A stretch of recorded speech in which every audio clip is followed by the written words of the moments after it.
Olá! Olá, Olá, é, Terráqueos! olá, Rebeca. Primeiro eu quero te agradecer por ter aceitado o convite e participar conosco. Os meninos estão chegando aqui.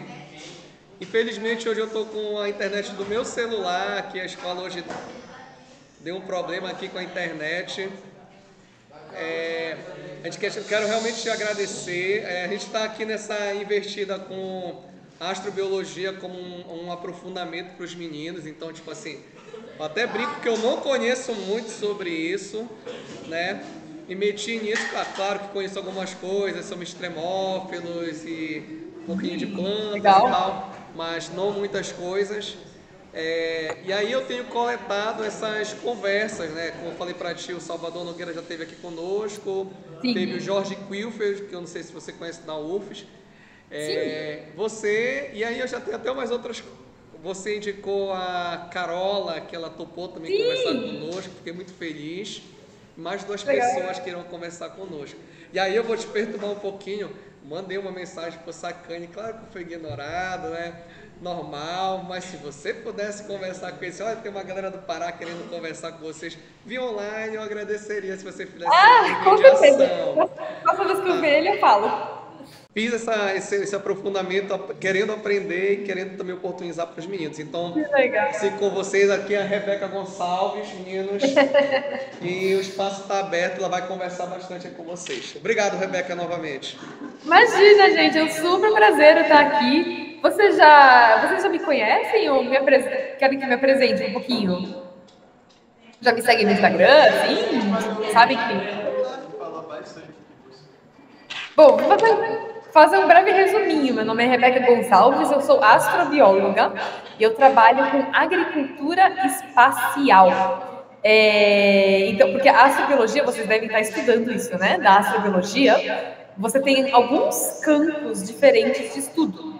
Então, uma área de estudo é essa área de você buscar a vida lá no universo. Então, é a grande pergunta: será que tem vida no universo? Será que tem vida em outros planetas? Essa é uma grande pergunta da área da astrobiologia. A outra área da astrobiologia é o futuro da vida humana no universo. Então, essa é a área que eu faço. Então, essa é a agricultura espacial, ou seja, como que a gente vai plantar alimentos e cultivar plantas para os futuros astronautas que vão estar na Lua e em Marte.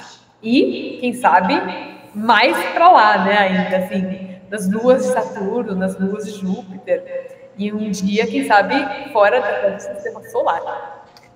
Eu vou apresentar Eu juntei umas slides com algumas fotos, assim, que eu vou apresentar para vocês, mas aqui não é uma palestra, saibam que a gente está numa roda de conversa. Então vocês podem me interromper qualquer hora que vocês quiserem para fazer qualquer pergunta, e a gente nem precisa passar por todas as fotos que eu tenho, a gente pode levar a conversa para onde a gente quiser fluir ela, tá bom?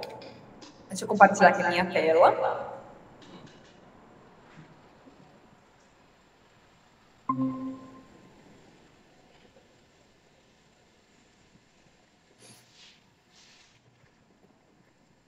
Acho que tá dando certo aí, né? Vocês estão vendo? Ainda não, tá?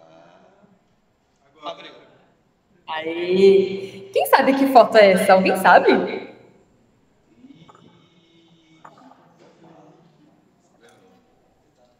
Vergonha, tô todo com vergonha. Gente, vergonha nada. São estrelas? São o quê? São galáxias. Muito bem. Muito bem. Dá para ver algumas galáxias aqui, né? Em espiral, aqui, aqui. Ou seja, cada pontinho dessa foto é uma galáxia. Cada pontinho dessa foto tem 400 bilhões de estrelas dentro de um pontinho só. Esse pontinho aqui é 400 bilhões de estrelas. Esse aqui do lado é outras 400 bilhões. O do lado é outras 400 bilhões. É muita, muita estrela. O universo é muito, muito grande. Essa foto ela foi tirada pelo telescópio James Webb, talvez já tenham ouvido falar desse telescópio James Webb. Foi lançado, né, alguns aninhos atrás. E essa é... O que é isso daqui? É Via Láctea. Ó, perfeito, fantástico. Essa é a nossa casa, né? É a nossa galáxia, onde a gente mora. E da Via Láctea inteira, muita gente acha que a gente está tipo, lá bem no centro, né, da Via Láctea, mas não. A gente está aqui nessa periferia, aqui nesse bracinho, que é o braço de Órion. É aqui que se encontra o nosso sistema solar. Ou seja, se um dia vocês estiverem perdidos no universo, vocês olham para a Via Láctea, você sabe, aqui nesse pouquinho, aqui no sul. E esse é o nosso sistema solar, né, com os nossos planetas. Então, temos aqui Mercúrio, Vênus, Terra, Marte. Veja como Marte é menorzinho que a Terra, né? Às vezes a gente acha que é igual. Júpiter, onde cabem 1 milhão de terras dentro. Saturno, os seus lindos anéis. Urano, Netuno. E aqui, um Plutão, que na minha época ainda era um planeta, mas na época de vocês, acho que nos livros de vocês, já não é mais um planeta. Vocês já não aprendem Plutão como um planeta. Um fato interessante é que Plutão, a única razão de que tem tanto debate de por que manter Plutão como um planeta, porque Plutão foi descoberto por um americano. Foi o único planeta, de todos os planetas, que foi descoberto por alguém dos Estados Unidos e não alguém da Europa. E como os Estados Unidos é muito forte, né, na astronomia, tem a NASA e tudo mais, eles lutam para manter o Plutão como um planeta. Mas, por várias razões, ele não se encaixa como planeta, né? A órbita dele é meio estranha. Ele é pequenininho demais para ser um planeta. Então, a gente chama ele mais de planeta anão. Essa aqui é a nossa Terra e a nossa Lua.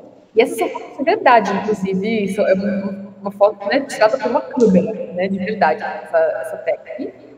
E elas estão aqui, né, lindinhas, uma do ladinho da outra. Mas, pergunto a vocês, a distância entre a Terra e essa Lua está correta? Ou elas ficam mais perto ou elas ficam mais longe uma da outra? Mais longe? Um pouquinho mais longe? Essa é a distância real entre a Terra e a Lua. Elas ficam a 400 mil quilômetros de distância uma da outra. Ficam muito longe. Mas nós já chegamos lá. Já fomos para a Lua. Essa é uma foto de verdade. Que foi tirada... Alguém sabe por que missão que tirou essa foto? Essa foto é bem famosa.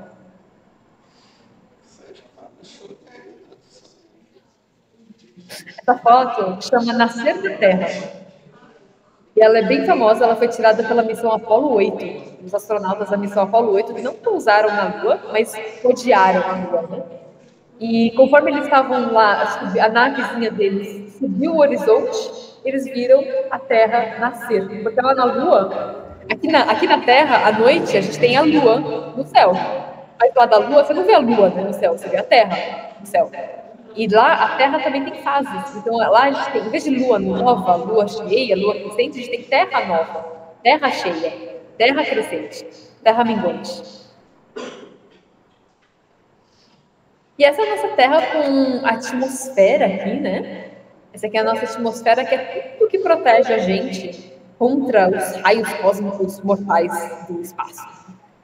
E quando a gente fala de aquecimento global, de proteger, né, a atmosfera da Terra, é dessa camadinha bem fininha que a gente está falando. Ou seja, ela é bem frágil.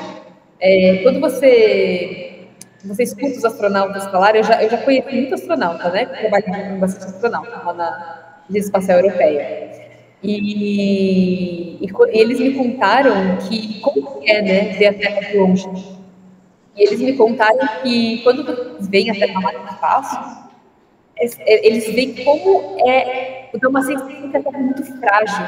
Porque eles veem essa camada bem fininha e eles ficam muito agoniados, assim, meu Deus, a gente não está cuidando da Terra tão bem que a gente deveria estar cuidando, né? E eles também dizem que dá uma sensação muito louca, porque quando eles veem a Terra de longe, eles não veem fronteiras entre os países. Então, dá uma sensação de que somos todos, a humanidade inteira, somos todos irmãos, compartilhando da mesma casa. Então, eles dão uma profunda sensação de irmandade, né, com o planeta Terra. Esse efeito chama efeito overview. Muito astronauta tem essa mesma sensação, assim. Isso aqui, alguém sabe o que é? Não? Isso aí. Essa é uma pergunta pegadinha essa. É a Estação Espacial Internacional. Ela é bem maior do que um satélite. Um satélite seria tipo o tamanho do meu mouse aqui, dessa bolinha do mouse, comparado com a Estação Espacial Internacional. E aqui, na Estação Espacial Internacional, essa estação, ela fica rodeando a Terra. Ela dá 16 voltas na Terra por dia. E é ali que os astronautas moram. Então, é aqui que os astronautas vivem, né? Vivem e trabalham, porque essa estação ela é um grande laboratório científico. A razão de existir dessa estação é para a gente fazer pesquisas em todos os ramos da ciência, física, astrobiologia, química, medicina, farmácia, vários experimentos científicos acontecem. E os astronautas, eles ajudam a realizar esses experimentos no espaço, porque nem todo pesquisador pode ir lá para o espaço, né? Então, os astronautas são tipo o braço do pesquisador lá na Estação Espacial Internacional. E porque ela dá 16 voltas na Terra por dia, os astronautas, eles veem 16 pôres do Sol por dia e 16 nascer do Sol por dia. Uma coisa bem louca, eles ficam bem zoados, assim, com o dia e noite deles. É que são fotos de astronautas trabalhando dentro da Estação Espacial Internacional, então é assim como se parece lá dentro, né? E veja que tem várias mulheres. Então, hoje é bem meio a meio, metade mulheres e metade homens. Inclusive, essa astronauta que eu conheci, ela chama Samantha Cristoforetti, da Itália, ela foi a primeira comandante da Estação Espacial Internacional. E você vê aqui que eles estão trabalhando mesmo. Tem um subset aqui, um laboratório mesmo, tipo assim. E aqui é o nosso brasileiro, né? Ele foi o único brasileiro astronauta que foi para o espaço, assim, para a Estação Espacial Internacional, né? Recentemente a gente teve um outro astronauta brasileiro que foi também, mas ele foi rapidinho e voltou. Passou tipo, um dia só no espaço. E aqui é um experimento de astrobiologia. Então, essa é uma planta que estão cultivando no espaço. E veja que o modo de cultivar é diferente, né? Porque vê que essa planta, a raiz não está dentro de uma terra, né? Ela está flutuando no ar. Essa técnica chama aeroponia. E a técnica de aeroponia no espaço é muito legal, porque ajuda a economizar água, tem alguns benefícios assim, de usar essa técnica. Tanto a aeroponia quanto uma outra que chama hidroponia, que é isso direto assim na água. E as plantas crescem, né? Incrível. No começo, lá na década de 70, 1970, a gente nunca tinha mandado nenhuma planta para o espaço. A gente não sabia se as plantas iam crescer ou não, porque não tem gravidade, né? Lá na estação espacial. Então, a gente não sabia se a folha ia para um lado, para o outro, a raiz para cima, a raiz para baixo, a gente não sabia como ia ser. Até que a gente mandou o primeiro, e a gente descobriu que... Talvez vocês saibam o termo da aula de biologia de vocês, fototropismo e gravitropismo. Então, fototropismo é o movimento da planta em relação à luz. Foto vem de luz, né? E gravitropismo, grave vem de gravidade, é o movimento da planta em relação à gravidade. E no espaço, se você colocar uma luz acima da planta, o fototropismo ajuda a planta a já se orientar no espaço. Então, a planta sabe que aqui é para cima, então, para cá, você pode ser para baixo. Né? Então, é assim que as plantas conseguem crescer normalmente no espaço. E a gente já conseguiu cultivar mais de 20 espécies de planta na Estação Espacial Internacional. Aqui eu trabalhei na Agência Espacial Europeia, né? Alguém já conhecia a Agência Espacial Europeia? A ESA, ela é a prima da NASA, né? E aqui são vários brasileiros que também trabalhavam na Agência Espacial Europeia. Então, eu não sou a única brasileira que já consegui, né, arrumar um emprego na NASA da Europa. Tem vários outros brasileiros que também conseguiram e que estão muito bem lá fora. Então, existe essa oportunidade. E a tese é porque não existe uma agência espacial no mundo. A NASA é a agência espacial dos Estados Unidos.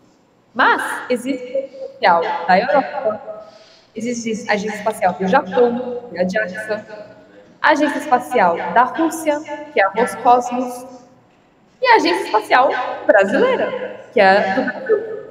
E é na agência espacial brasileira que eu estou trabalhando hoje. E a nossa agência espacial é uma agência muito boa. Alguém tem uma pergunta? Alguém tem alguma coisa? Não? Ainda não. Na agência espacial brasileira é onde eu estou trabalhando no momento. Aqui é nosso escritório, lá na agência espacial brasileira. E a gente está trabalhando com um projeto de Space Farming Brasil. Esse projeto Space Farming Brasil é um grupo dos top 50 cientistas brasileiros que estão trabalhando para desenvolver a agricultura espacial para a Lua, a agricultura lunar. Eu faço parte, né, dessa rede da Space Farming, eu sou consultora desses top cientistas brasileiros. E a gente está fazendo isso como parte do programa de Artemis, que é da NASA. O programa da Artemis é o próximo programa que vai levar a gente para a Lua. Então, antigamente, existia o programa Apollo 11, que é o mais famoso, que usou o primeiro homem na Lua. E hoje a gente tem um programa primo, né, que chama o programa Artemis, que vai pousar, inclusive, a primeira mulher na Lua também. E daí eu vou contar um pouquinho para vocês, porque muita gente me pergunta como que eu fiz meu trajeto de carreira, né, para chegar até onde eu cheguei. E eu gosto de mostrar porque não é nada que a gente mirabolante de outro mundo. É bem relativamente simples. Chegar onde eu cheguei, quem quiser trabalhar com o setor espacial, não é uma coisa assim, sabe, literalmente de outro mundo. É simples. Então, eu vou mostrar um pouquinho como que foi minha trajetória de carreira, para chegar até a ser astrobióloga. Né? Então, eu nasci numa cidade bem pequenininha, chamada Santo André, que é no interior de São Paulo. E daí, de Santo André, eu fui para... Eu estudei biologia, e daí eu estudei no mestrado de astrobiologia, onde eu plantei plantas em solo marciano. Depois eu fui trabalhar na Agência Espacial Europeia e depois eu fui trabalhar na EPA. E tudo isso começou com viagens. Então, eu sou mochileira, eu gosto muito de viajar, gosto muito de mochilar. E esses são todos os países que eu já visitei no mundo. E todos esses países eu visitei de uma maneira, assim, quase de graça, quase pagando nada. Eu tenho até um blog, depois eu posso falar para vocês, eu tenho umas dicas, como você também pode viajar de graça pelo mundo. Mas eu gosto de mostrar essa parte, assim, porque viajar é muito legal, eu recomendo muito. Principalmente, assim, logo depois da escola, assim, sabe? Quando você, entre os seus 17 e 25 anos. É muito legal você viajar para aprender línguas. Aliás, o inglês é importantíssimo. Quem não fala inglês, torne aprender inglês a prioridade na sua vida. Assim, é essencial, né, para qualquer coisa que você vai fazer, desde emprego até, né, viagem, até qualquer coisa, assim, você precisa do inglês. Então eu aprendi inglês, mas eu também falo um pouquinho de outras línguas. Falo um pouquinho de alemão, de francês, de italiano, japonês, espanhol, holandês e português. Tudo isso viajando, né? Eu aprendi nas viagens. E tem algumas fotos aqui do Japão, essa aqui da Jordânia, Amazônia, África do Sul, onde eu cuidei de leões. Aqui é Alemanha, Lençóis Maranhenses, que o Brasil também é maravilhoso de viajar, super barato, lindo, lindo, lindo de conhecer. Tchecoslováquia, República Tcheca, quer dizer. Depois que eu viajei bastante, eu entrei na faculdade de biologia em Bristol, na Inglaterra. Eu tive a sorte de conseguir estudar fora. Eu consegui uma bolsa, né? Eu consegui estudar fora. E isso também é muito legal de oportunidade. Quem consegui ir atrás disso também, muito legal, assim, que abre bastante portas, sabe? Mas para isso eu tive do inglês. E daí eu fundei uma empresa de marketing digital, empreendedora, por um tempo, aqui no Brasil. E daí eu fui fazer meu mestrado de astrobiologia na Holanda. Que a faculdade da Inglaterra me abriu portas para estudar na Holanda. E aqui é esse é o meu orientador, né, de mestrado, e esse foi o solo que a gente usou para plantar as nossas plantinhas marcianas, né? Então, esse solo marciano, a gente chama de simulante de regolito marciano. Regolito é um nome que, acho que vocês devem até saber se estudam essa biologia. Regolito é o nome que a gente dá para o solo marciano e para o solo lunar. Porque esse solo marciano e lunar é muito pobre em nutrientes. Então, não dá nem para chamar de solo, é regolito. Regolito é tipo uma pedra moída. E o simulante vem porque ele não veio diretamente de Marte, porque nunca trouxe coisas de Marte para a Terra. Porém, a gente já mandou muito robô para Marte, né? Os rovers.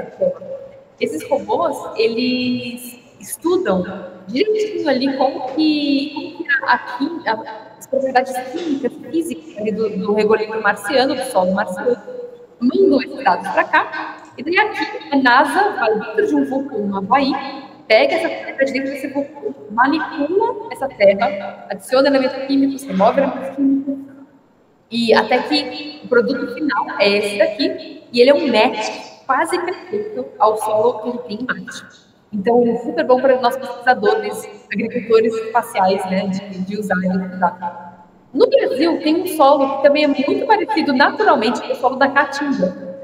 E tem gente estudando como fazer esse implante do regolito marciano usando o solo da Caatinga, para a gente não precisar ficar importando na NASA toda hora. E dessa pesquisa, ela foi publicada.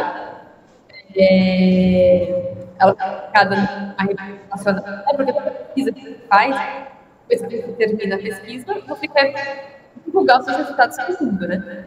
Então, você publica os resultados da pesquisa, e várias mídias, né, gostaram muito da pesquisa, na BBC, na Globo, etc. E esse é o experimento em si. É muito legal, as pessoas gostam muito de ver, assim como é na prática, né? O experimento de agricultura marciana. Ou vocês conseguem ver aqui. Eu vou mutar vocês aqui. Dando um arcozinho aqui. Você conseguir mutar aí? Peraí.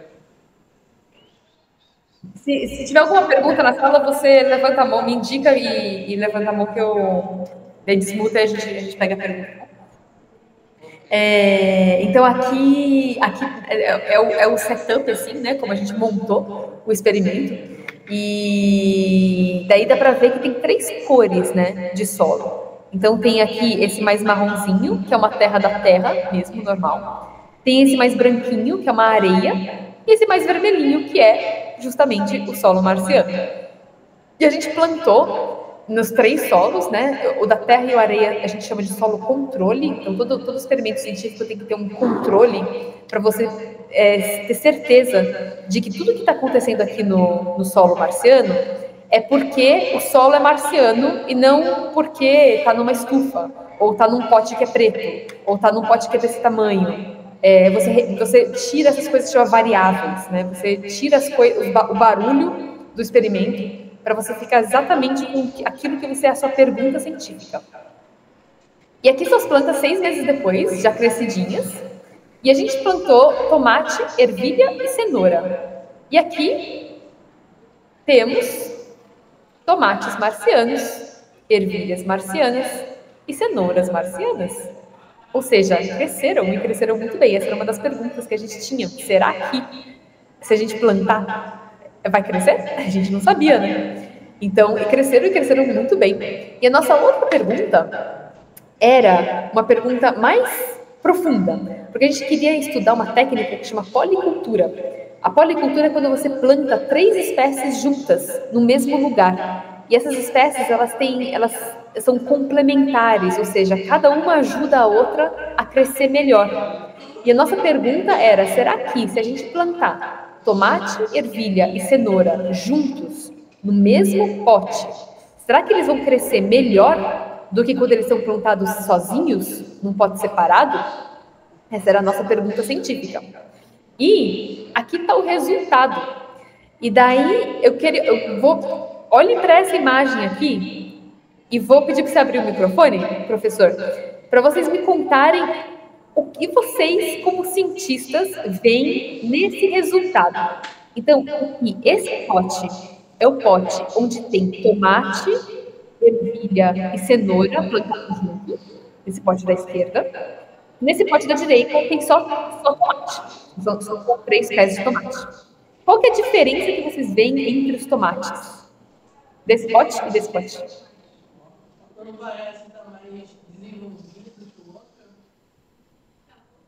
Repete? Não ouvi. Não entendi, pode falar. Um parece estar mais desenvolvido que o outro? Está mais desenvolvido que o outro, sim. O que exatamente? O jogo dos 7 erros. O que exatamente vocês observam?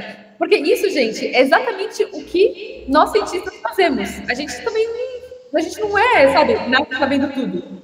A gente fez o experimento, tirou a foto e ficou olhando e ficou falando, puxa, qual que é a diferença dessas duas plantas? Processo científico na prática. O que exatamente vocês observam de diferença entre esses dois tomates?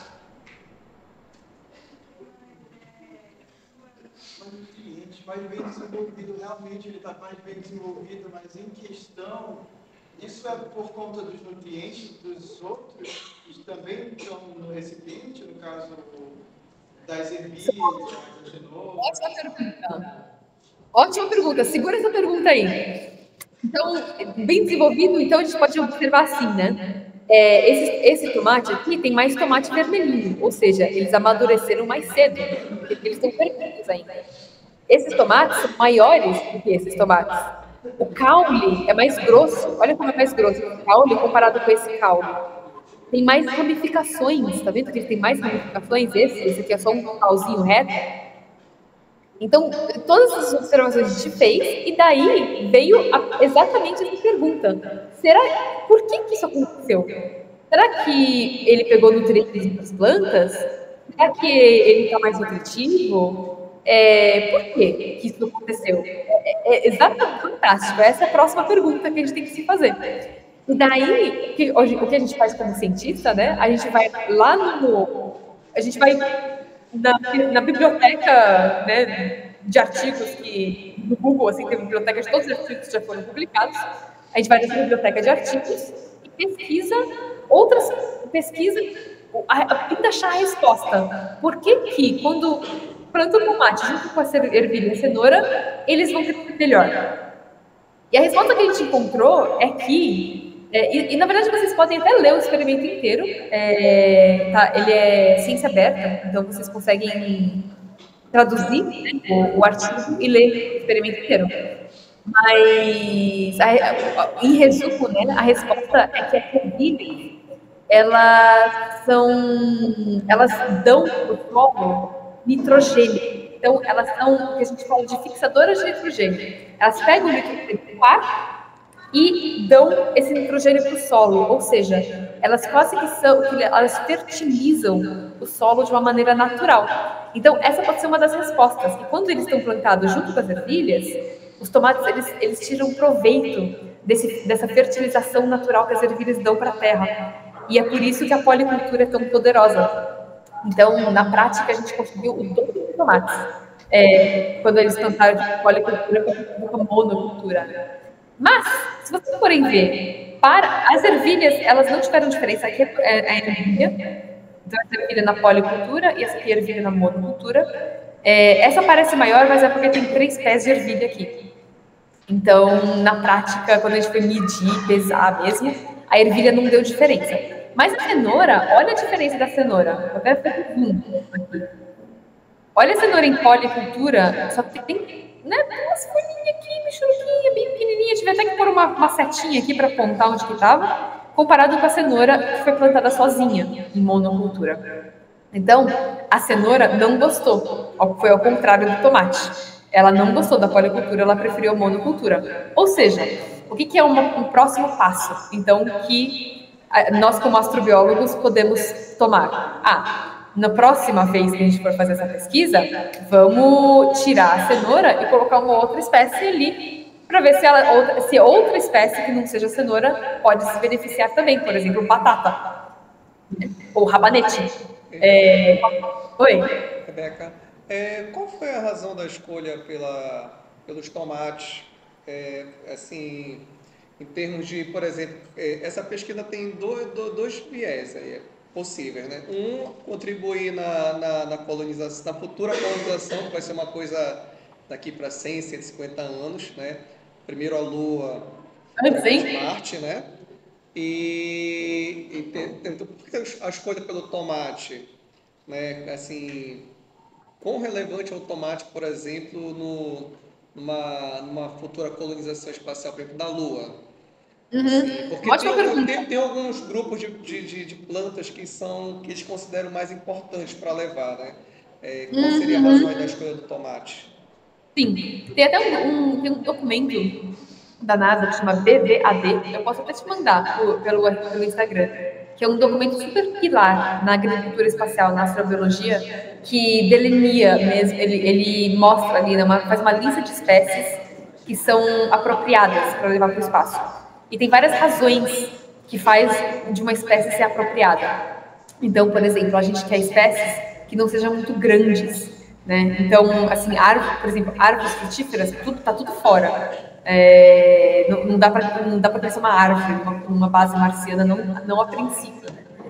Então, as plantas elas têm que ser pequenas, né? Elas têm que produzir muito, então elas têm que ter um bom índice de produção de fruta para a massa foliar ali, né? Então, mais fruta do que folha, tipo assim. As frutas têm que ser muito nutritivas, então elas têm que ter um bom teor nutricional. Elas têm que ser resistentes a secas, a doenças, então elas têm que ter um bom melhoramento genético lá, que a gente chama, né? E entre vários outros. É bem interessante esse assunto, eu posso ficar uma palestra inteira falando só dos requisitos espaciais que precisa. E no caso do tomate, por que a gente escolheu o tomate? É porque ele atende esses requisitos. Então, ele é uma planta pequena, que produz muito fruto. Então, esse índice dele, né, de fruta para massa foliar, é de 4:1. Ou seja, ele produz 4 unidades de tomate para 1 unidade de folha. Então, ele produz bastante fruto. E o tomate, ele tem um alto teor de antioxidantes. E os antioxidantes, eles são muito importantes no espaço porque eles protegem o nosso corpo contra a radiação. E no espaço tem uma radiação elevada, né? Tem mais radiação lá no espaço. Inclusive, nas bases lunares marcianas, a radiação vai ser um pouquinho maior, assim, né? Então, ter uma boa fonte de nutrição de antioxidantes é importante. E é importante também plantar alimentos frescos. Porque os alimentos frescos, eles dão esses nutrientes. Ao contrário dos alimentos que são desidratados. Sabe aquela comida de astronauta que vem naqueles pacotinhos assim? É tudo desidratado. E quando você desidrata um alimento, ele perde vários nutrientes desse alimento. Então, por isso que não dá para levar comida da Terra para Marte. A gente tem que plantar em Marte. Então, por isso que tem que ter essa pesquisa. Respondeu? Ok. Obrigado. Bom. Existem plantas que têm uma necessidade específica para um certo ambiente, vamos supor, tem plantas que só nascem em lugares específicos do planeta, que são plantas que atendem esses requisitos, mas elas precisam de uma certa coisa em específico que talvez não atenda aos padrões de Marte. Será que tem uma alteração genética, alguma coisa nessas plantas? Sim. Excelente pergunta, excelente ponto, na verdade. Esse é um ponto que a gente está prestando atenção como astrobiólogos, como comunidade astrobióloga, né? Tem plantas que têm necessidades específicas, está certíssimo. Então, a modificação genética é uma opção, sim. da gente modificar geneticamente plantas para que elas possam se adaptar melhor no solo marciano, né, ou no solo lunar, ou nas condições da Lua e de Marte. Inclusive, tem um fator muito legal que, assim, na Terra, a gente vem modificando, né, o nosso alimento desde a era, né, 10 mil anos atrás, quando a gente começou a fazer a agricultura, né? Daí a gente vem modificando os alimentos para atender às nossas necessidades. E hoje em dia, muitos dos alimentos que a gente produz, eles foram modificados para eles ficarem mais fortes, para eles sobreviverem o transporte, né? Que tem muito transporte de alimento entre as áreas agrícolas e as áreas urbanas. Então, por exemplo, os morangos, eles foram modificados para ficarem mais duros, para não sofrer ali na transportação. E muitos desses elementos podem ser tipo, retirados numa colônia marciana, porque em Marte a gente não vai precisar ficar transportando alimento de longe, de caminhão. Vai ser uma fazenda ali local, onde os astronautas vão plantar e colher localmente. Então, muitas das qualidades que já foram perdidas em plantas no passado podem agora voltar. Então, os alimentos eles podem ser, na verdade, mais gostosos, mais nutritivos, uma textura mais gostosa, coisas que a gente andou perdendo na era da industrialização da comida. Aqui é uma excelente pergunta. Eu podia também ficar falando 1 hora sobre isso, é bem legal esse assunto. Aqui é uma comparação entre a cenoura marciana e a cenoura da Terra, terrestre, né? E veja como a cenoura marciana, ela é bem anãzinha, né?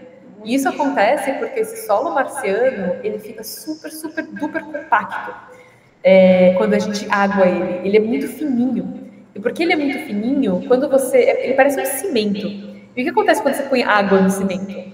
Ele endurece, né?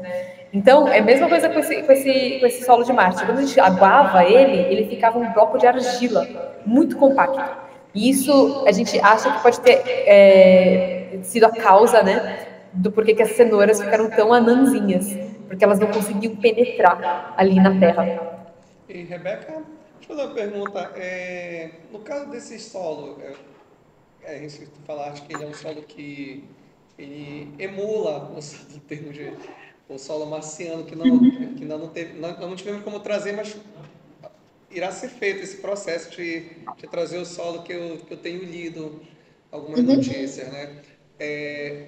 No caso, assim, o estudo que vocês fazem, o nosso solo, ele passa por ciclos, né? Ciclo de nitrogênio, ciclo do fósforo, ciclo do carbono, justamente que é isso que torna ele nutritivo.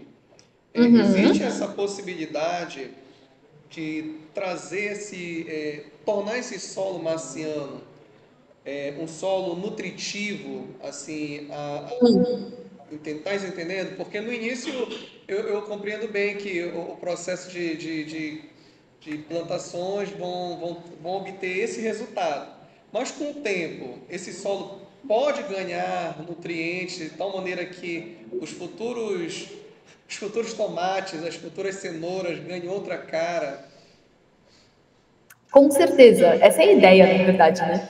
A ideia é que a gente vá, aos poucos, regenerando esse solo marciano e o solo lunar também, para a gente transformar esse regolito estéril em um solo fértil. Porque esse foi o processo que aconteceu na Terra, só que durante milhões e milhões e milhões de anos, né? Esse processo da decomposição dos micro-organismos do solo, eles foram decompondo ali os elementos orgânicos, né? E foi criando esse solo nutritivo. Então, a ideia é a gente desenvolver uma tecnologia, uma técnica que faça a mesma coisa, só que de maneira mais rápida. Então, uma das ideias é a gente fazer um sistema de compostagem em várias gerações, tipo, multigeracional. Então, por exemplo, a gente planta lá um pé de milho, e daí colhe o milho e o resto da planta a gente composta e coloca na terra. E daí planta outro milho. E daí colhe o milho, o resto da planta, composta, junta, adiciona aqui nessa terra. E daí, aos poucos, a gente quer regenerar essa terra também com a ajuda de micro-organismos E outros organismos, por exemplo, fungos, também podem ajudar a gente a ir decompondo e produzindo esse solo. E o que é muito legal é que essa mesma técnica que a gente vai desenvolver para melhorar, regenerar esse solo marciano, ela pode também ser usada para regenerar os solos que a gente já perdeu na Terra. Então, no nosso planeta, a gente tem um problema que chama degradação de solo, ou seja, 40% dos nossos solos férteis, que era para ser para a agricultura, morreram. Os solos, eles degradaram, eles perderam seus nutrientes por conta de uma monocultura em série, né, da gente judiar muito dessa terra, ou por conta de mudanças climáticas. Então, a gente tem um grande problema hoje, que a gente tem grande parte dos nossos solos da terra mesmo, perdidos, sofrendo.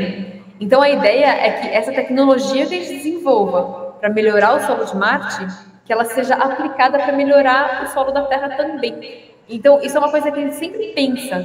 Todo o setor espacial, todo cientista espacial que você conversa, vai te falar a mesma coisa. Sempre a gente visa, né, a gente tenta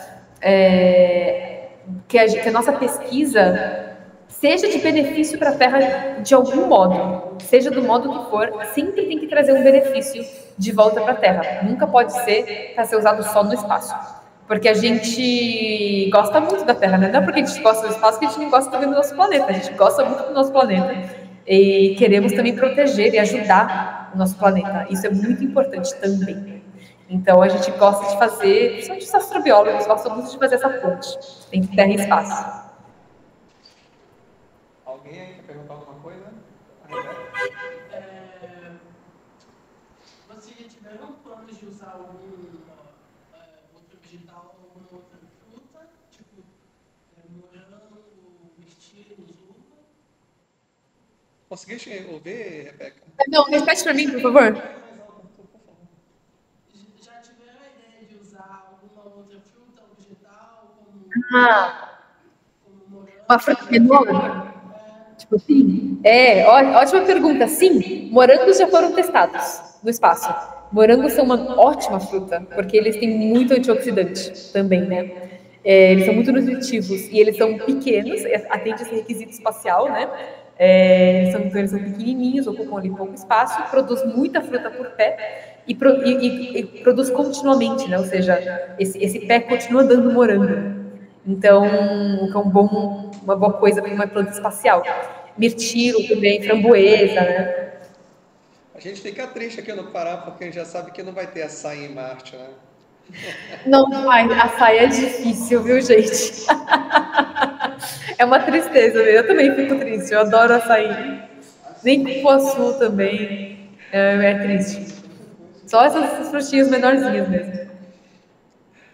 Oi? Porque a ciência genética vem fazendo muita coisa também. Não sei se você viu aqueles pés de açaí que o tamanho vem diminuindo muito das árvores, justamente pela ciência genética, que eles trabalham muito nessa área. Vamos supor, as palmeiras de açaí que a gente tem, eles já conseguiram reduzir muito o tamanho e ao ponto da gente conseguir colher os cachos de açaí na mão, assim, na hora, sem precisar subir na árvore como eles faziam antes. Olha só, que legal. Eu acho que, assim, para os astrobiólogos aí de plantão interessados em seguir na astrobiologia, isso é uma ótima pesquisa de se fazer. Como a gente fazer uma árvore anã de açaí. Qualquer um de vocês pode seguir essa pesquisa, porque não tem ninguém pesquisando isso ainda. E assim, nas primeiras colônias não vai rolar, mas a ideia é que essas colônias cresçam, né?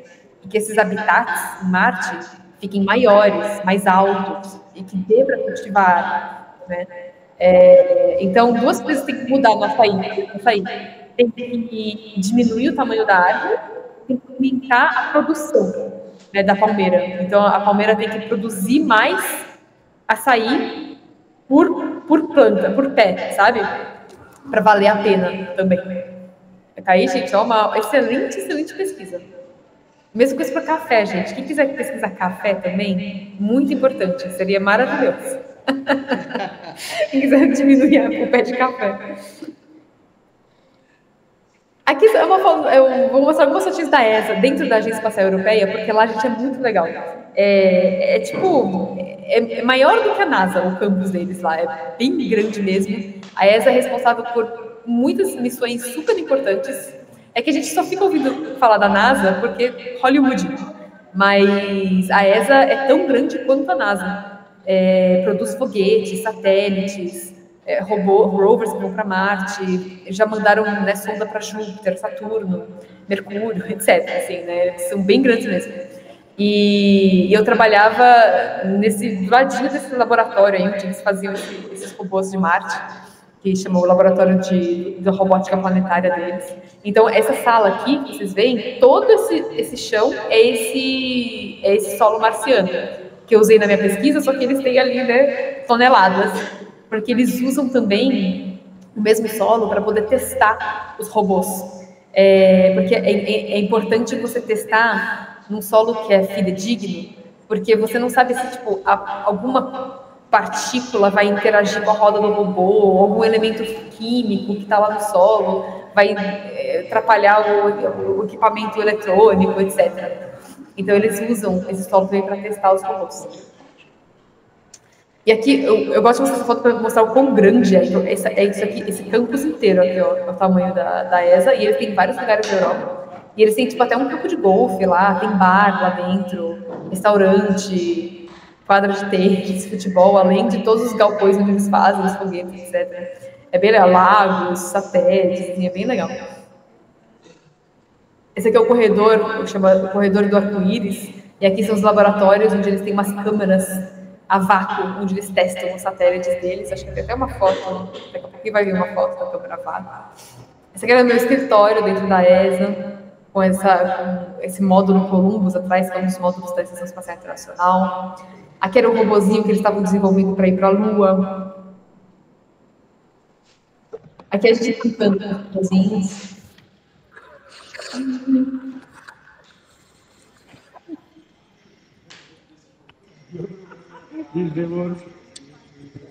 This is how you get completely fired.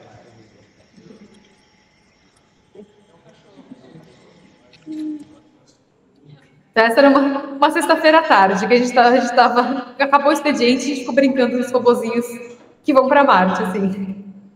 E assim é como eles começam as pesquisas dos robôs. Eles começam com esses robozinhos perto de brinquedo mesmo. E eles testam softwares, né, desses robozinhos pequenos. Então aqui ele está testando o software de seguir a bolinha, no código, né, de seguir a bolinha, sozinho, né, sem ninguém precisar dirigir ele.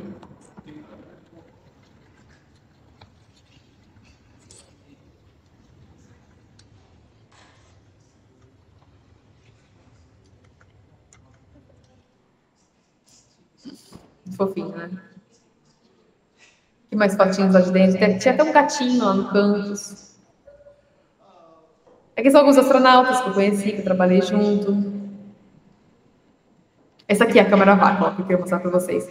Então, nessa câmera, o que ela faz? Ela imita as condições do espaço. Então, quando essa porta fecha, ali dentro fica um vácuo e fica uma temperatura muito fria, igual o espaço. E daí eles colocam o motor do satélite lá dentro e ligam o motor do satélite dentro dessa câmera para ver como que esse motor se comportaria no espaço, né? Para testar mesmo. Aqui é dentro de um dos módulos da Estação Espacial Internacional que eles usam para treinar astronautas, etc. Essa aqui é a sala de controle da ESA, onde eles mandam, né, lançam os foguetes. E aqui, eu gosto muito de mostrar essa foto porque a gente tem uma estrutura, assim, em menor escala, mas tão boa quanto aqui no Brasil. Então, aqui é dentro do INPE, o Instituto Nacional de Pesquisas Espaciais, onde, olha, essa aqui é a mesma câmara a vácuo. Então, a gente também tem aqui no Brasil essa câmara para testar satélites, e a gente também produz satélites 100% brasileiros. Então, esse satélite aqui chama Amazônia 1. É um satélite 100% brasileiro, feito no Brasil, com materiais brasileiros, testado aqui em solo brasileiro, e serve para monitorar o desmatamento da Amazônia. E é um satélite importantíssimo. Assim, ele monitora, ele tem uma resolução incrível, altíssima, E ele monitora ali a Amazônia, e daí em áreas preservadas, se ele vê que ali, em vez de verde, começou a ficar marrom, né, alguém começou a desmatar, imediatamente ele alerta o IBAMA aparece lá algumas horas depois para ver quem está desmatando ilegalmente. Então é importantíssimo o projeto, é muito legal. E daqui, para finalizar, eu vou mostrar para vocês algumas das carreiras que vocês podem seguir dentro do setor espacial.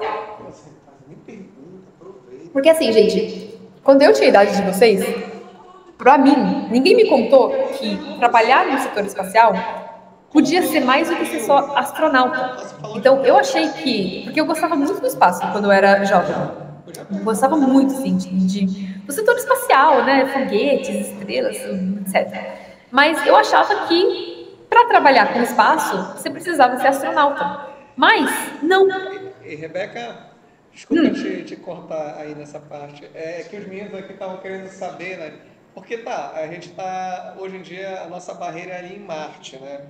Mas como uma pesquisa de agricultura espacial, por exemplo, pode ser pensada, por exemplo, pensando nas luas de Saturno e Júpiter, né? A gente sabe que a gente tem a condição ali da região da Antártida, que é bem complicado, bem extrema, né? Assim, em termos de... Como é pensada a agricultura nesses espaços, assim, vislumbrando lá um pouquinho mais à frente, que seriam as luas congeladas?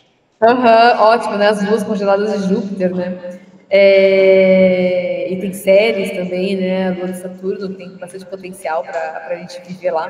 Tem séries também. Na verdade, a gente está usando Lua e Marte como um tubo de testes. Assim, toda a tecnologia que a gente está desenvolvendo para bases lunares e marcianas, ela pode ser muito facilmente replicada para luas, né, para as outras luas ali, outros lugares do sistema solar. Então, por exemplo, essas luas congeladas, elas têm muita água, então isso é ótimo, né? Precisamos de água, a Lua e Marte também tem muita água, então por isso que vai dar certo a agricultura lá. E tendo água, a gente já está feito, porque a base em si, ela vai ser totalmente fechada de qualquer forma, né? Porque não tem atmosfera. Nessa Lua, Marte e as outras luas não tem atmosfera. Então, de qualquer forma, a gente vai ter que ter uma base, tipo uma estufa, né? Hermeticamente fechada, selada, onde dentro dessa estufa a gente replica as condições da Terra. A gente vai replicar ali, né, o nitrogênio, o oxigênio, o gás carbônico nas proporções certas que tem aqui na Terra. E essas bases podem ser construídas ou ali na superfície ou debaixo da Terra. Ou seja, a base é a mesma. Então não importa se ela está na Lua, se ela está em Marte, ou se ela está em Ceres, ou se ela está em Titão, ou se ela está, né, em Calisto. Não importa a Lua, que ela esteja em cima ou debaixo da Terra, a tecnologia é igual. Então vai ser muito fácil. Uma vez que a gente já produziu, né, já testou e já conseguiu fazer essa agricultura na Lua e Marte, vai ser muito fácil migrar para outros lugares do sistema solar, vai ser muito rápido. E você falou aí 100 anos, né? Vai ser muito antes. A gente está indo para a Lua ano que vem, né? Estamos indo para Artemis. Não, porque na verdade, assim, quando a gente fala em 100 anos, é porque chegar é uma coisa, né? Fazer do espaço uma colônia é outra, né? Porque, assim, eu não sei, você pode falar, você tem muito mais propriedade para afirmar as coisas, mas, por exemplo, assim, os seres humanos que foram para Marte é um caminho sem volta, né? Eles vão para ficar. No começo né? Isso. A ideia é que se você está consciente que vai para lá para... Você vai ser os primeiros enterrados em Marte, digamos assim. Abrir o cemitério de Marte. Pode falar. Abrir o cemitério marciano, né? A verdade é essa, que, assim, espero que tendo vivido uma vida em Marte, tá? Antes de mais nada, né? Mas, assim, são pessoas que irão realmente para abrir o terreno, né? Para as futuras gerações. Então, assim, eu estava pensando mais numa consolidação de uma colônia humana nesse espaço, sabe? Assim, naquele sonho, não de terraformar Marte do Sagan, né? mas de, tipo assim, conseguir criar condições de estarmos lá sem uma dependência do planeta Terra, digamos assim. Uhum, sim, está certíssimo. Então, sim, realmente, assim, as primeiras missões já vão ali, aí nos próximos 10, 20 anos, com certeza, a gente já vai mandar primeiras pequenas missões, né? Pequenas bases. E quando eu digo pequenas, tipo assim, para 4 tripulantes, 4 astronautas.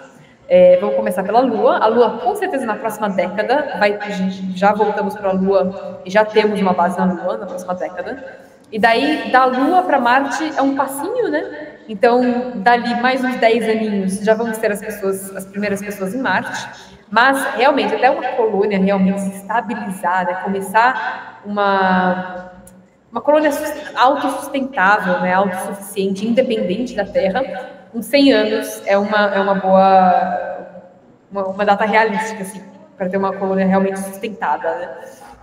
Mas é interessante pensar que, assim, não muitos anos, 20, 30 anos, talvez vai uns 30 anos, nós vamos ter já as pessoas lá em Marte, nós vamos ter provavelmente os primeiros bebês nascendo em Marte. Então, nós teremos, dentro de 30 anos, na vida de vocês vão ver nascer o primeiro marciano. E daí, como que vai ficar no passaporte? Vai ter que ir lá ter lá planeta de origem, Marte. Planeta de origem, Terra. Lua. Isso vocês vão ver na vida de vocês vão ver com certeza. Vai ser dentro da geração de vocês. Isso é muito louco pensar como que isso vai mudar a sociedade, né? Como um todo. Que tipos de... Como que vai mudar a economia, por exemplo? Porque a gente vai poder ter uma economia, recursos, né? Que são extraídos não mais da Terra, mas de Marte ou do cinturão de asteroides, né? A gente vai começar a minerar asteroides, então empresas vão começar a entrar mais e mais, né, nessa economia espacial, que é uma economia que vai girar em 2 trilhões de dólares nos próximos 10 anos. 2 trilhões de dólares é igual à economia da farmacêutica. É muito grande. Um dos produtos dessa colônia poderia ser uma... Não é? Terraformar Marte? Ah, sim, o resultado de uma colonização, terraformação de Marte. Aí eu não sei dizer se eu acho que em termos científicos, assim, teóricos, é viável, né, Rebeca? Agora, em termos realísticos, a realidade é bem diferente do que a teoria nesse caso, né? É possível Terraformar é uma coisa bem complicada, na verdade. Em teoria, sim, é possível, mas na prática é bem complicado. É assim, mesmo em teoria, é uma coisa que demoraria tipo uns 1000 anos. Mesmo em teoria. Porque o que a gente quer fazer, né? No caso de Marte, o que a gente precisaria fazer é liberar de dentro do solo, lá no solo de Marte tem muito carbono, gás carbônico preso no solo de Marte. Então a gente tem que fazer o quê? Revirar esse solo, liberar esse gás carbônico e fazer um efeito estufa de propósito em Marte, porque Marte não tem atmosfera. Então o que a gente quer fazer? Liberar esse gás, colocar gás na atmosfera, fazer essa mudança climática de propósito, fazer o efeito estufa, ou ao contrário do que a gente quer fazer aqui na Terra, e para poder montar essa atmosfera e começar a esquentar o planeta e também começar a proteger dos raios cósmicos, né? E daí, quando a gente tem essa atmosfera com gás carbônico feita, a gente pode começar a plantar árvores ou algas na superfície, e daí a gente vai começar a produzir o oxigênio, e vai começar a oxigenar a atmosfera, mas esse processo, no mínimo 1000 anos, sabe? Para fazer a atmosfera de um planeta inteiro, dá muito trabalho. E as técnicas de fazer isso, por exemplo, para revirar essa Terra, teria que, por exemplo, jogar asteroides em Marte de propósito. Então, capturar asteroides e jogar asteroides em Marte para poder revirar toda essa Terra, né, lá do fundo do planeta para cima. E entre outras, né, coisas doidas, estratégias doidas que teria que ser feita. Né? Então daria trabalho, cara. Bom, vou mostrar aqui rapidinho as carreiras espaciais, antes da gente encerrar, a gente pode fazer um pouquinho mais de perguntas. Então, só para vocês terem uma ideia de como variado é. Porque, assim, não importa o que você tenha talento, o que você goste além do setor espacial, você consegue colocar um espacial no fim. Então, por exemplo, direito espacial ou diplomacia espacial, que é toda essa coisa de como que a gente vai, então, lidar com essas colônias lunares e marcianas. Porque vamos, daqui a pouco, ter pessoas marcianas que vão querer direitos marcianos, que vão querer independência da Terra. Então, tem todo esse setor de diplomacia espacial que vai só crescer no futuro. O direito espacial já existe, é muito forte hoje, e aliás, o Brasil é muito forte em direito espacial. É um dos países mais reconhecidos dentro da área. Mas diplomacia espacial é uma coisa que está crescendo também. Arquitetura espacial, para você construir as bases lunares e marcianas, tem que ter um arquiteto.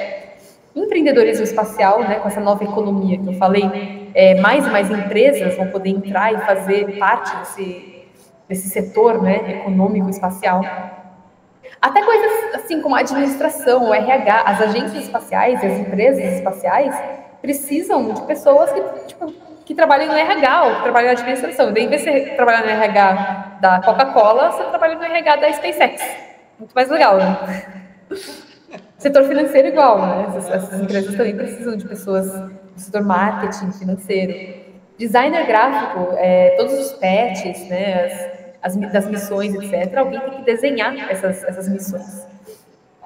Moda espacial, alguém tem que desenhar o traje dos astronautas. Arte espacial, arte assim, Aliás, ontem eu estava no podcast de Ciência Sem Fim falando sobre arte espacial, sobre ficção científica, como que a arte inspira a ciência, né?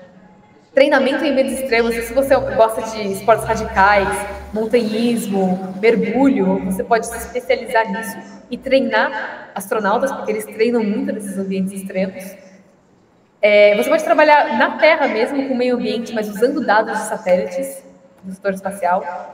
Você pode ser um ambientalista extraterrestre, ou seja, uma pessoa que cuida do meio ambiente de outros planetas. Aliás, eu conheci um cara outro dia que era ambientalista extraterrestre. Então, esse emprego já existe, não é nem ficção científica. Pode fazer marketing digital ou mídias sociais, né, para empresas ou agências espaciais. Então, tipo, a NASA posta lá as fotos, mas tem uma pessoa por trás dessa foto postando as coisas, né, na rede social da NASA. Então, também da ESA, também da Agência Espacial Brasileira, etc.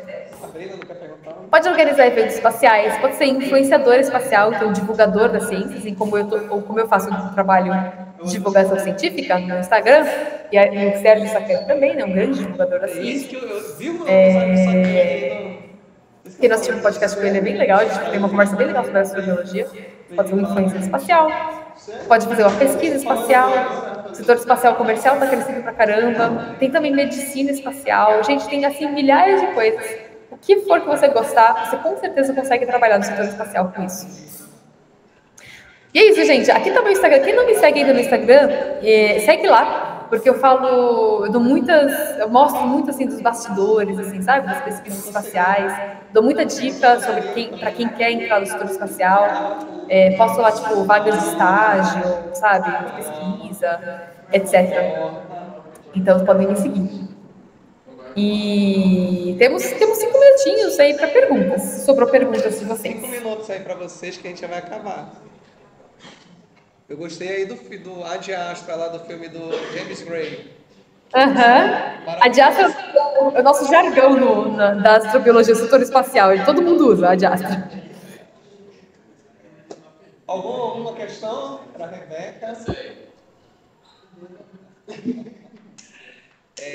Rebeca, já que ficou tudo tímido aí, tinha uma questão, acabou me fugindo aqui agora. Eu estava falando das possibilidades de emprego, né? Não, lembrei agora o que eu ia falar, assim, o Marcelo Glazer, ele sempre faz um comentário, assim, olha, na ideia do deserto, né?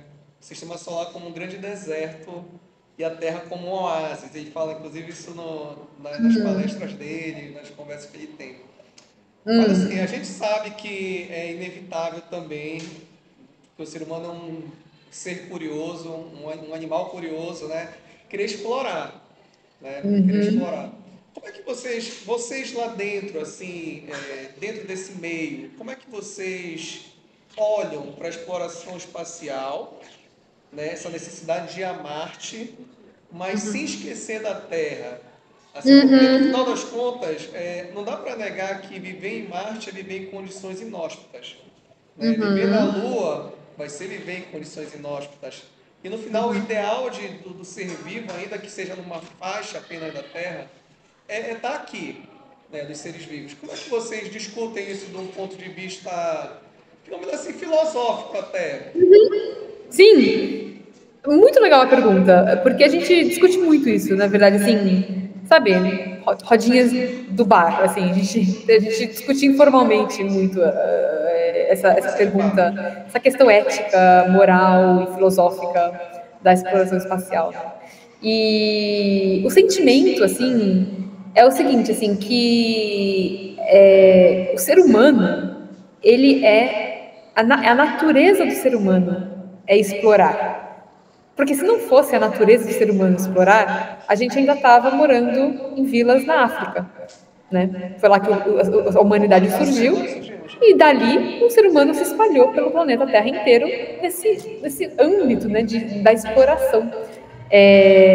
Então, a gente vê isso como uma coisa muito natural de querer, né, avançar fronteiras, assim, mesmo na vida de um ser humano só, né, da nossa vida, quando chega uma hora que a gente vira aí adolescente, 16, 15, 16, 17, 18 anos, a gente também quer explorar o mundo, a gente quer sair da nossa casa, a gente quer ficar em casa para sempre, a gente quer sair da nossa casa, explorar o mundo e viver a nossa vida.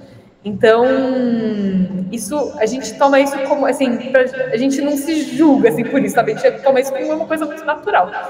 E ao mesmo tempo, assim, ao mesmo tempo a gente sabe da responsabilidade que a gente tem com a Terra, sendo a Terra a nossa casa, né? Então, a gente acolhe a vontade de explorar novas fronteiras sem esquecer de cuidar da Terra. Então, é por isso que eu mencionei, né, que todo cientista espacial tem esse sentimento de quase uma obrigação moral de que a sua pesquisa sempre retorne benefícios para a Terra. E isso é uma cultura mesmo dentro do setor espacial. Quando você trabalha dentro da NASA, dentro da ESA, é uma cultura. Então, por exemplo, na ESA meu trabalho lá dentro era fazer a ponte entre pesquisadores da Terra e astronautas, ali a Estação Espacial Internacional, para mandar pesquisas da Terra para o espaço. E tinha ali, para o pesquisador poder mandar a sua pesquisa para o espaço, eles tinham que preencher um formulário. E nesse formulário tinha uma caixinha, que era obrigatório responder, e nessa caixinha a pergunta era: quais são os benefícios da sua pesquisa para a Terra? E se o pesquisador não preenchia essa caixinha, a pesquisa dele era negada imediatamente. Ou seja, a gente leva isso muito a sério. Assim, é bem cultural mesmo, isso é bem interessante. De dentro do setor espacial é bem cultural isso. E eu acho que assim, eu pessoalmente, eu acredito que vai chegar uma hora que a gente não vai conseguir mais se imaginar sendo uma sociedade que só mora em um planeta. Assim como hoje a gente não consegue imaginar um mundo que não seja global, que não exista internet, que não exista avião, que a gente pode ir para qualquer país do planeta Terra. E isso aconteceu por quê? Porque nós colonizamos a Terra inteira, né? A raça humana explorou a Terra inteira e colonizou a Terra inteira, e hoje somos uma sociedade planetária global, né? E a gente não consegue imaginar uma nação vivendo sozinha, separada das outras nações. Hoje tudo é interligado, todas as nações dependem uma da outra. E eu acredito que em muito pouco tempo, aí dentro de 50 anos, 100 anos, a gente não vai mais conseguir imaginar a Terra vivendo sem a economia da Lua, sem o pessoal de Marte, sem a cultura de Ceres, sem a cultura de Calisto. Eu acho que a gente vai se tornar uma humanidade, uma sociedade interplanetária muito diversificada, muito interessante, culturalmente interessante e economicamente muito próspera, porque tem muita riqueza no espaço. Assim, os recursos da Terra, comparado com os recursos do espaço, é como se você comparasse o que você consegue colher do quintal da sua casa, comparado com a comida inteira que o planeta Terra dá, né? Então, tem asteroides que só um asteroide todo feito de ouro vale $1 trilhão. Assim, tem muita riqueza, é muito dinheiro que tem no espaço. E aí eu acho que essa economia vai começar a entrar, né, dentro da nossa sociedade. E vamos nos tornar uma humanidade interplanetária. Acho que vai ser lindo. Na minha opinião, eu acho que vai ser lindo. Interestelar, né? E quem sabe um dia interestelar. Posso fazer pergunta? Não sei se você já ouviu falar de evolução especulativa, porque tem um livro de 80 que fala sobre isso.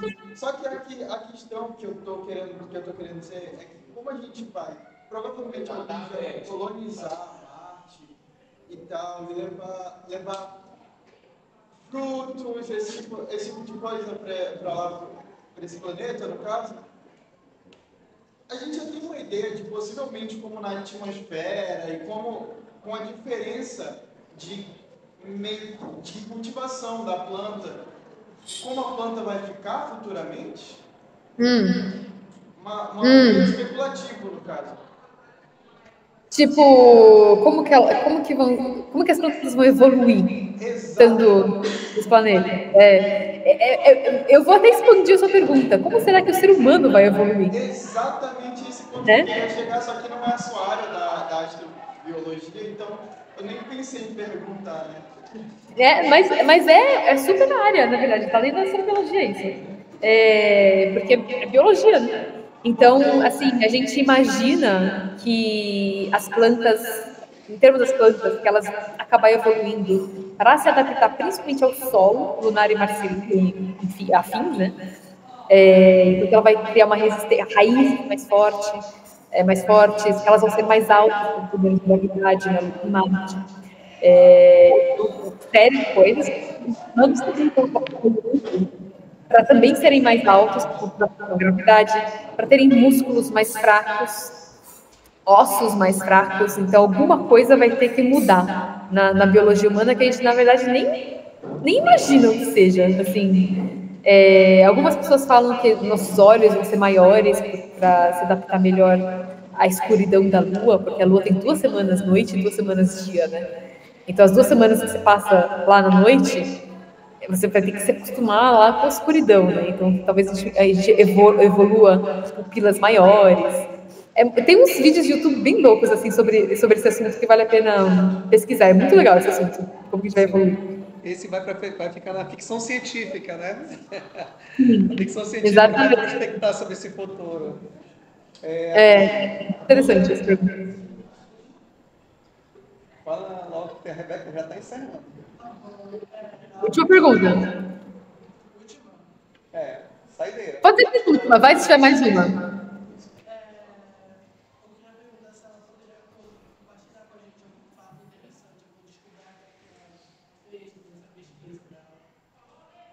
E tu poderias compartilhar alguma descoberta, mas eu acho que tudo isso que a Rebeca falou que é pesquisa dela, né? Você poderia compartilhar algumas... Eu vou fazer uma pergunta diferente, já vou pegar também. Tu tem alguma curiosidade dessas tuas viagens, assim, de conversas assim, com astronautas, alguma coisa curiosa que eles te relataram?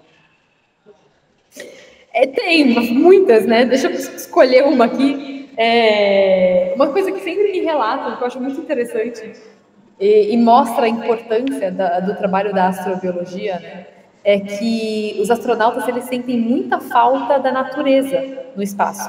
Porque lá no espaço é um ambiente super vazio, né? É só uma máquina ali, um prédio.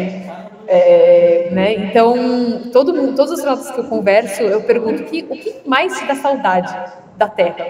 Todos me respondem o que mais eu sinto saudade da Terra são as plantas, é a natureza, as flores. Então, um dos astronautas me contou que um dia eles levaram... teve uma pesquisa lá no espaço que levou flores, que eles cultivaram flores no espaço. E esse astronauta, o Scott Kelly, que é o nome dele, ele disse que ele pegava essa flor e ele levava para todo canto da estação espacial, ele levava essa flor. Então ele ia tomar café, ele levava a flor. Ele ia dormir, ele levava a flor, colocava lá no quartinho dele. Ele ia trabalhar, levava a flor, deixava ali flutuando a flor do ladinho dele enquanto ele trabalhava, para ele ter essa conexão, né, com essa natureza. Então essa é outra razão do porquê da gente cultivar as plantas lá localmente. Porque os benefícios da saúde mental dos astronautas são muitos também. Né? Aqui na Terra já é gostoso trabalhar com jardinagem, né? Jardinagem já relaxa a gente, né? Mexer com a terra, essa sensação de mexer com a terra com a mão. Né? Para os astronautas é a mesma coisa, então isso vai ser bem importante, esse fator psicológico. Fechou? Então deixa eu agradecer. Deixa uma salva de palmas para a Rebeca.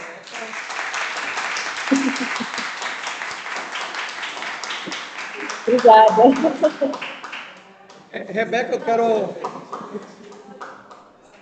eu quero agradecer novamente você ter topado conversar conosco. A gente sabe que o tempo de vida, o tempo para quem é pesquisador é meio curto, né? A gente vai encaixando um tempo e outro, sei bem como é isso.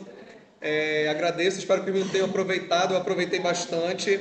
Na verdade, eu tenho aproveitado bastante essas conversas que nós temos tido assim, com o Wilfred, com o Nogueira, com você. E eu espero poder encontrá-la em outra oportunidade por aqui, tá? Que legal. Obrigadão, viu? Agradeço mesmo. Pô, obrigada eu pelo convite, foi um prazer enorme falar com vocês. Qualquer um de vocês que quiser fazer mais perguntas, né, se sobrou alguma pergunta aí, pode me mandar uma mensagem no Instagram, eu respondo todas. Então pode me mandar mensagem à vontade e a gente continua se falando por lá, tá bom? Tá bom, valeu. Tchau, tchau. Valeu, tchau, tchau, gente. Muito obrigado. Obrigado.